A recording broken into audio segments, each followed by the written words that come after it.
Speedy. Okay. Busted. So, welcome to the battle tested office today. This is going to be a quick tutorial. We've been screwing around all afternoon. Bridger is our amazing talent. Hey there. And we wanted to show, the reason why we made this video is two reasons. First off, we want to show off a little sneak peek of our latest and greatest, which is our Wag Flag, which ties right into what else we want to talk about, which is the size of your light fixture and how it affects how soft the look is in your scene. So right now we have Bridger looking all handsome and amazing, and I'm going to roll on our screen here so we can cut to it.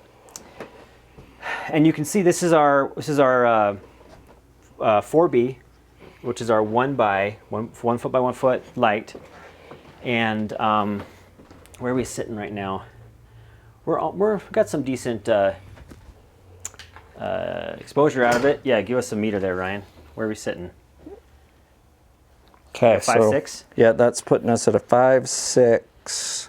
Okay, and so 0.8. So we're at a 5.6 as far as exposing Bridger goes. Camera right now is we're on the Blackmagic. We're on a 50mm FD, Canon FD. So we're kind of using some old vintage glass. It's at a 4 right now, so that's its sweet spot for how sharp it is. And I think we're sitting at ISO 400, 180 shutter, 24 frames a second, 6K. So pretty basic stuff over on this guy. Now, what we're talking about, if you want to look over here on the monitor, shadows on the face. This isn't necessarily the prettiest look.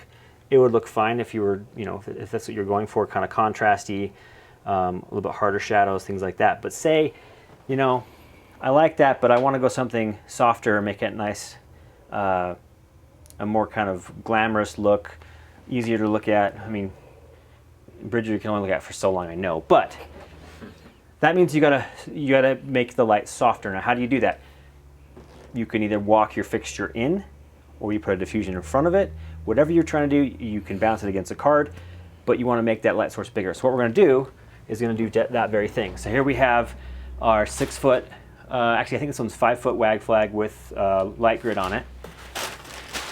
And the cool thing about a Wag Flag is that you can get the same coverage from like a 4x or like a 6x frame without having to have the entire frame. So you can block windows, you can make your diffusions bigger, and it's really easy to go into a bigger size. Now you can do that just by what I was doing there, or you can just unwag it, I guess you could say, from the top here.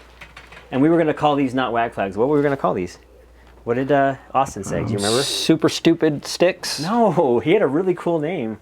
Okay, so let's cut the camera really quick, and we will swap the light out and make it even bigger, and we'll show you the result.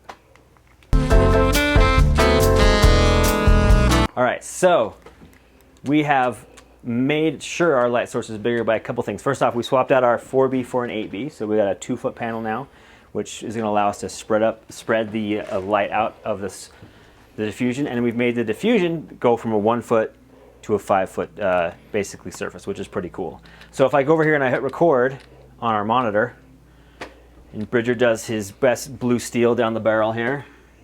Yep, you can see if you look on his forehead and the eyes, skin, there's just a lot softer fall off.